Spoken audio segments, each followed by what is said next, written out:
नमस्कार, मैं हूं प्रियेश। अभी आप देख रहे हैं नवरंग मीडिया। आज हमारे साथ उपस्थित है एक कलाकार और एक लेखक भी हैं, सुधांशु जी। उनसे जानेंगे। सबसे पहले आप अपने बारे में बताइए। My name is Sudhanshu Rangan. I'm pursuing for PGDM from Patna College at Patna University.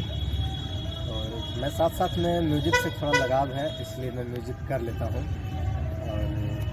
आज 26 जनवरी है और 26 जनवरी के शुभ अवसर पे आप कुछ गुनगुनाइए, क्योंकि एक कलाकार का जो जीवन होता है वो पूरा जिंदा दिली कहा जाता है, एक इंसान के टाइप का होता है। इसलिए आपसे हम कुछ गाना सुनना चाहेंगे जो 26 जनवरी के अवसर। अभी फिलहाल में हम कुछ अपने से एक सॉन्ग लिखे हैं, वो सॉन्ग के ही सुना देते हैं। अपन करमुन खर धरम हम करबै गुणगान, अपन करमुन खर धरम हम करबै गुणगान। 26 जनवरी के झंडा फहरा के, 26 जनवरी के झंडा फहरा के बनबै हम महान। कि बोलो भैया भारत माँ, भारत माँ झंडा हो बिराजे कारगिल स्थान में।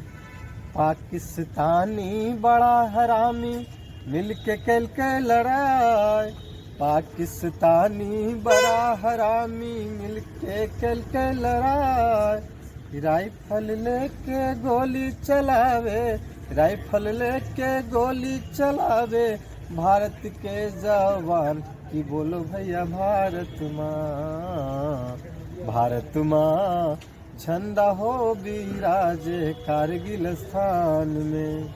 इसलिए आपने बहुत बढ़िया गीत सुनाया, लेकिन हम चाहेंगे कि हमारे श्रोताओं को आप कुछ संदेश दे, चूँकि आप एक कलाकार भी हैं और लेखक भी हैं, तो आप क्या संदेश देना चाहेंगे नवरंग मीडिया के माध्यम से? मैं संदेश ये देना चाहूँगा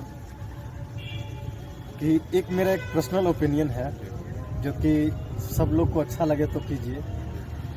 इस गणतंत्र दिवस के मौके पे मैं सारे जनता को ये संदेश देना चाहता हूँ, समस्त जनतागण और जो भी गणमान्य लोग हैं, पूरे भारत के समस्त जनता को मैं यह संदेश देना चाहता हूं कि ये तिरंगे झंडे का जो सम्मान है, उस पर बात करते हैं कि ये तिरंगे झंडे का जो सम्मान है उसको बरकरार रखिए। जिस तिरंगे झंडे के नीचे स्वाभिमान होकर हम कहते हैं कि इस देश के वासी हैं, ये हमारा तिरंगा है, तो अगर वो कहीं गिरा हुआ रहे, रास्ते पे देखते हैं कि गिरा हुआ रहता है, तो हम चाहेंगे कि वो गिरा हुआ को आप उठा के कहीं अच्छे जगह रखें या फिर पास में ले लें या उसका सम्मान करें। वो पैरों तले रौंदा नहीं जाए, क्योंकि वो मेरा स्वाभिमान है। जिस देश में हम रहते हैं वो तिरंगा हमारा स्वाभिमान है, कि उसके बदौलत हम कहते हैं कि हम इस देश के वासी हैं, हम तिरंगा फहराते हैं। तो तिरंगे का सम्मान होना चाहिए, ये मेरा पर्सनल संदेश है। सुधांशु जी, आप एक कलाकार है और कलाकार का जो ओपिनियन होता है काफ़ी मायने रखता है। तो हम जानना चाहेंगे इस देश का असली हीरो कौन है और क्यों, उसके बारे में आप कुछ हमको बताएं। बहुत ही अच्छा क्वेश्चन किया आपने प्रियेश जी। तो देश का रियल हीरो हम मानते हैं अपने सैनिक को, देश के सैनिक को।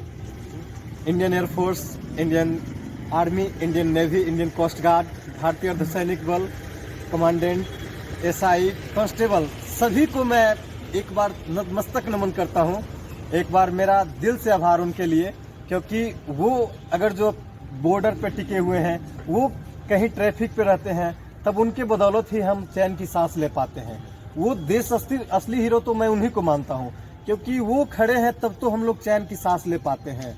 और उनके लिए कुछ चंद शब्द हमारे पास है। बिल्कुल सुनाइए। क्योंकि बहुत आघात होता है, खासकर सैनिक के लिए अगर जो पूछते हैं तो सच में थोड़ा हार्ट टच कर जाता है मेरा।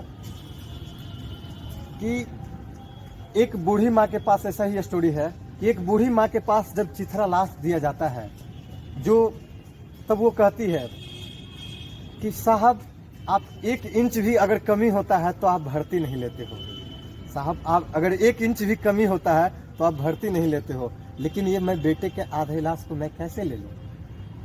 आघात होता है उस समय, सुनकर महोदय बहुत आघात होता है। और वहीं पर बैठी विधवा बोलती है कि प्यार भी भरपूर गया, मांग का सिंदूर गया, प्यार भी भरपूर गया, मांग का सिंदूर गया।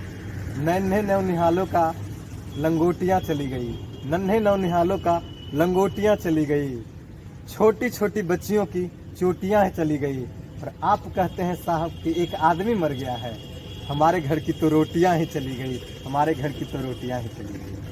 चलिए बहुत बहुत धन्यवाद प्रदीप जी हमारे नवरंग मीडिया से जुड़ने के लिए।